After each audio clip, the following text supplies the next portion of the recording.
مکے میں بھی سب لوگ ایک ایمان کے لیول کے نہیں تھے، کچھ اعلیٰ ایمان والے تھے، کچھ کمزور ایمان والے تھے۔ پھر مدینے میں بھی آ کے اگر مدینے کے بھی کوئی مسلمان اس میں مراد دیے جائیں تو اس میں بھی سب ایک لیول کے نہیں تھے، جن کی اتنا تزکیہ ہوا ہو ان کو اب مشکل نظر آ رہی تھی۔ یہ تو جب تکلیف سامنے آتی ہے پھر پتہ چلتا ہے۔ اس کانٹیکسٹ میں میں نے اکثر جو حدیث بیان کی ہے حضرت حذیفہ ابن یمان رضی اللہ تعالیٰ عنہ کے حوالے سے صحیح مسلم کی، جو غزوہ خندق کے موقع پر،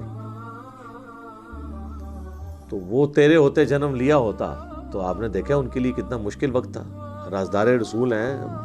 کامل الایمان مومن ہیں، تو صحیح مسلم میں موجود ہے کہ کچھ تابعین آ کے کہتے ہیں کہ آپ کتنے خوش نصیب ہیں کہ آپ اللہ کے نبی کے ساتھ نمازیں پڑھتے تھے، قتال کرتے تھے، کاش ہم نے بھی وہ زمانہ پایا ہوتا تو ہم اللہ کے نبی کا ساتھ دیتے۔ تو حضرت حذیفہ ابن یمان نے کہا کہ یہ اتنا آسان کام نہیں ہے، تو میں ایک واقعہ سناتا ہوں کہ سخت سردیوں کی رات تھی، غزوہ خندق کے موقع پر اللہ کے نبی علیہ السلام نے کہا کہ کون ہے جو اس وقت اٹھ کر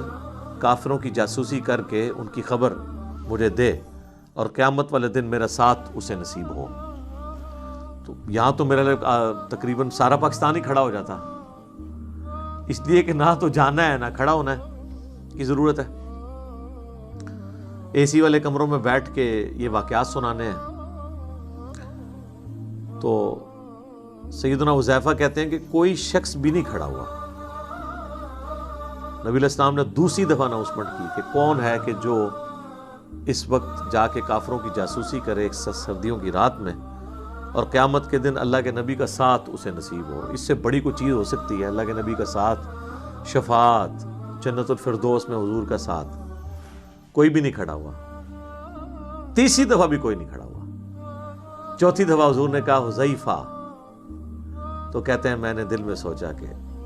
اب تو اٹھنا پڑے گا، اب تو اسپیسیفکلی حکم، اب تو ایمان والا معاملہ ہے۔ پہلے تو کوئی بھاگنے کی گنجائش تھی کیونکہ جنرل حکم تھا۔ تو کہتے ہیں کہ میں اٹھا تو حضور علیہ السلام نے فرمایا کہ جاؤ کافروں کی جا کے جاسوسی کر کے مجھے خبر دو، اور دیکھنا کوئی ایسی ویسی حرکت نہیں کرنی ہے کہ ہمارے لیے بعد میں تم مصیبت کوئی کھڑی کرے تھے۔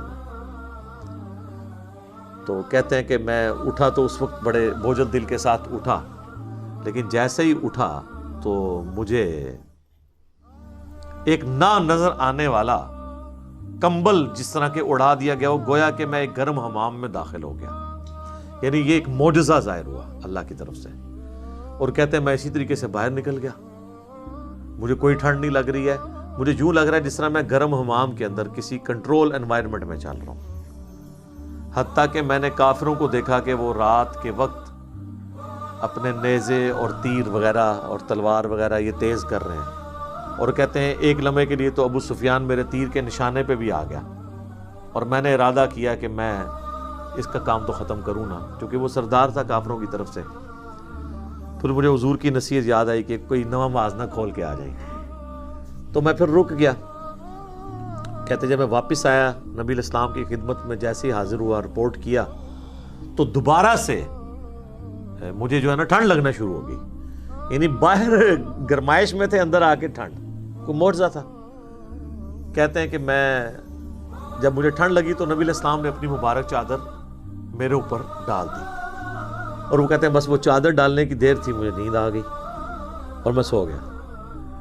پھر جب فجر کا وقت ہوا تو حضور نے مجھے جگایا کہ حذیفہ اٹھ جاؤ۔ یعنی وہ حضور علیہ السلام نے یہ بھی شفقت فرمائی کہ دنیا میں ایک انعام دیا، ان کو چادر بھی دے دی۔ بہرحال یہ صحیح مسلم کی حدیث غزوہ خندق کے کانٹیکسٹ میں اس بات کا واضح ثبوت ہے کہ یہ بات کرنا آسان ہے، دین کے لیے تکلیفیں اٹھانا بہت مشکل کام ہے۔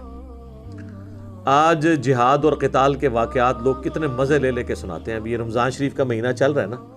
ابھی یہ 17 رمضان آئے گا تو آپ غزوہ بدر دیکھیں لوگ کس طرح بیان کر رہے ہوں گے، جیسے کہ آج ہی اگر بدر دوبارہ ہو تو یہ سب سے آگے ہوں گے، لیکن کوئی آگے نہیں ہوگا۔ ہم لوگ تو معاشرے کی ڈر کی وجہ سے سنت کے مطابق رفع الیدین کے ساتھ رکوع میں جاتے وقت اور اٹھتے وقت نماز پڑھنے کے لیے تیار نہیں ہوتے۔ ہمارا معاشرہ ہمیں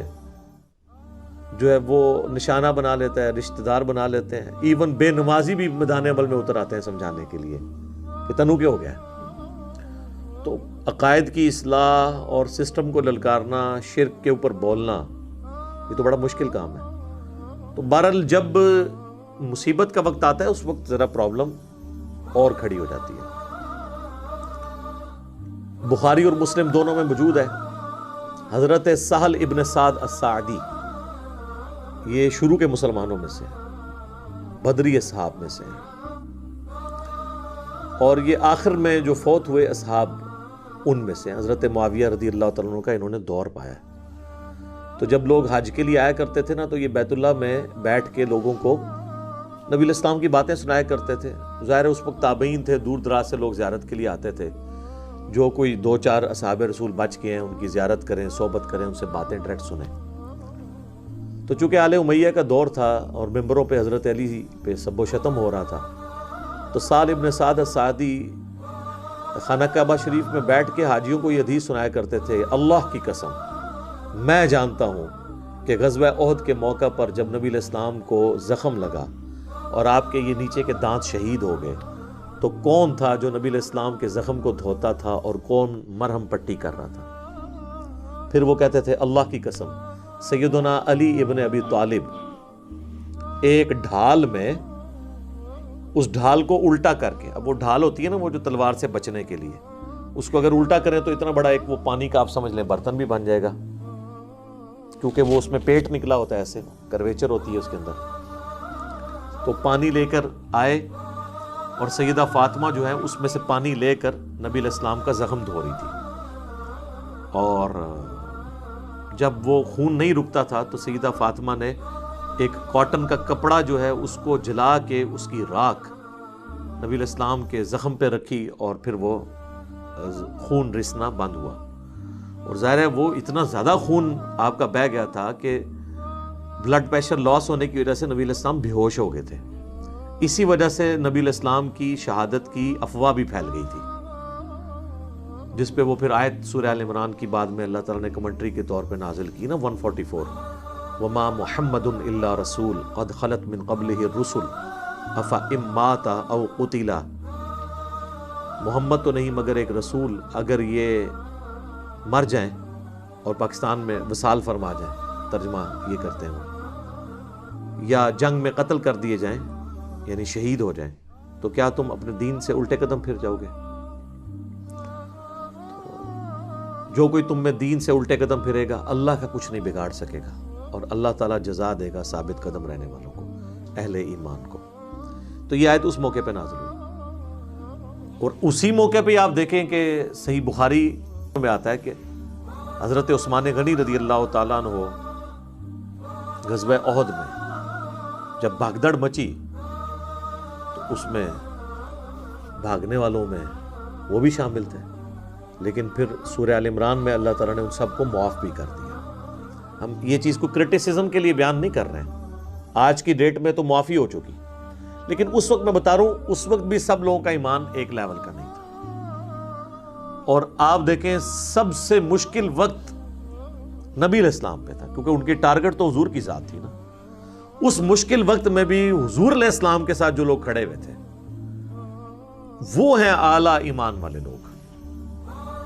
اور ان میں ٹاپ آف دا لسٹ نبی علیہ السلام کے اہل بیت، سیدنا علی ہیں، سیدہ فاطمہ ہیں، سیدنا ابوبکر اور عمر بھی تھے۔ یہ جو رافضی پراپوگنڈا کرتے ہیں کہ وہ بھاگے تھے، وہ ان میں شامل نہیں تھے۔ جتنی بات درست ہے درست ہے، البتہ ظاہر ہے کہ جس طریقے کا ساتھ نبی علیہ السلام کا اہل البیت کر رہے تھے وہ ظاہر ہے کوئی کر بھی نہیں سکتا نا۔ اس کی جینون ریزن ہے کہ اولاد سے زیادہ ماں باپ کا غم کسی اور کو ہو نہیں سکتا۔ تو حضور علیہ السلام تو ایک باپ کی جگہ تھے حضرت علی کے لیے، پرورش کی ہوئی تھی ان کی، سیدہ فاطمہ تو ویسے ہی بیٹی تھی۔ تو اس مشکل وقت میں بھی سب لوگوں کا ایمان ایک لیول کا